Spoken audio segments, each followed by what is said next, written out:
अध्यक्ष पहुंचना शुरू हो जाएंगे और उसके बाद पहला सेशन होगा। अभी कार्यक्रम 1 घंटा लगेगा लगभग सबको यहाँ पर असेंबल होने में। 9:30 बजे शुरू होगा, आना शुरू होंगे। पहले उनको हैंडशेक के साथ प्रधानमंत्री नरेंद्र मोदी रिसीव करेंगे बारी बारी से तमाम देशों के राष्ट्र प्रमुखों को। और थोड़ी देर पहले स्पेन की मंत्री का आप जिक्र कर रहे थे, स्पेन के राष्ट्र प्रमुख को आना था लेकिन उनकी तबीयत बिगड़ गई तो अंतिम वक्त में वहां से मिनिस्टर को भेजा गया। दूसरी चीज कि फिर अंतर्राष्ट्रीय संगठनों के लोग आएंगे, वो उसी तरह का सीक्वेंस होगा और फिर फोटो सेशन होगा और फिर लीडर्स लाउंज। आमतौर पे आपने सुना होगा कि चीन के राष्ट्रपति के साथ लीडर्स लाउंज में मुलाकात हो गई। पूल असाइड होता है बेसिकली, जिसको बायलैटरल मीटिंग पहले से तय नहीं माना जाता। हालांकि इनफॉर्मल तरीके से तैयारी चलते रहती है, पूरी तैयारी होती है कि भाई इनके साथ यहाँ टकराएंगे, हाँ यहाँ टकराएंगे, इनके साथ औपचारिक रूप से मिलेंगे और इनके साथ अनौपचारिक टकरा जाएंगे। और फिर बात आ सकती है कि आप वो टकराने वाली वो टक्कर नहीं होगी, लेकिन टक्कर नहीं होगी टक्कर नहीं होगी। ये उसी तरह का हैंडशेक होगा जिस तरह से बाली में प्रधानमंत्री नरेंद्र मोदी और शी जिनपिंग की हैंडशेक हुई थी। बाली के बारे में बहुत कुछ चीजें बता दें, हम लोग बात कर रहे थे क्योंकि अब शुरू होने वाला है सिलसिला। यूक्रेन पे पिछली बार सहमति क्यों बन पाई, इसके पीछे भी बहुत उस समय की परिस्थितियां बहुत मजबूती से थी कि आप कम्युनिक में भारत का पक्ष कैसे रख पाए। प्रधानमंत्री का वर्ड जो है ये युद्ध का एरा नहीं है, कैसे रख पाए। उसकी वजह ये थी, नवंबर में समिट था, नवंबर में रूस कमजोर दिख रहा था, उसको लगता था कि पश्चिम देश हावी हो जाएंगे। रूस वहां गए सर्जेई लावरोव, वहां भी पुतिन नहीं गए, तो सर्जेई लावरोव। और उस समय आपको याद होगा पोलैंड में यहाँ पर लावरोव वहां बीच में खबर आ गई कि पोलैंड में एक मिसाइल से हमला हुआ है।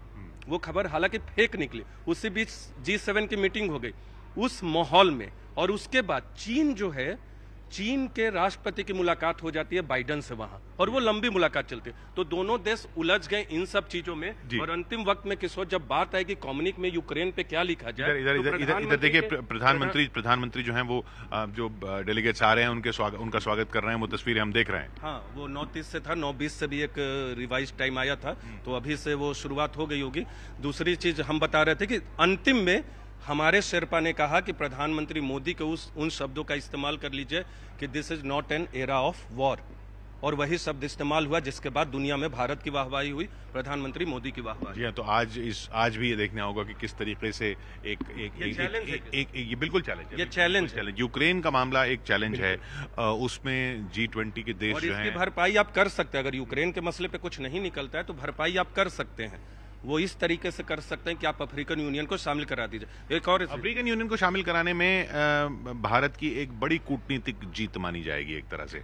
देखिए बिल्कुल, और भारत इसके लिए पूरी कोशिश भी कर रहा है। और इस बार जो चर्चा हो रही है उसमें भारत का साफ ये कहना है कि अगर वो ये करवाने में सफल हुआ तो उन्हें एक बड़े, क्योंकि अफ्रीकन यूनियन बड़ा, कई अफ्रीकी देश उसमें शामिल है, उनका साथ तो मिलेगा। और वो सब लोग भी, वो देश भी इस समय परेशान है, वो किसी तरीके से चीन के जाल से बचना चाह रहे हैं। चीन अपने आप में एक बड़ा कारण कई चीजों का बन गया है कि जिसके कारण बाकी देश अब सोच रहे हैं कि किस तरीके से हम इससे बाहर निकलें। जी, यही जो हम बात कर रहे हैं कि IMF चीफ, अब तस्वीरें आ रही है कि IMF चीफ वहां पहुंची हैं और प्रधानमंत्री उनसे बात करते हुए IMF का रोल, IMF वर्ल्ड बैंक का रोल, ये IMF जो पिछली सदी में एक बहुत अहम रोल निभाता था उन देशों तक मदद पहुंचाने में जो आर्थिक संकट से गुजर रहे होते थे। और तब ये आलोचना होती थी कि अमेरिका इसके जरिए अपनी कूटनीति करता है।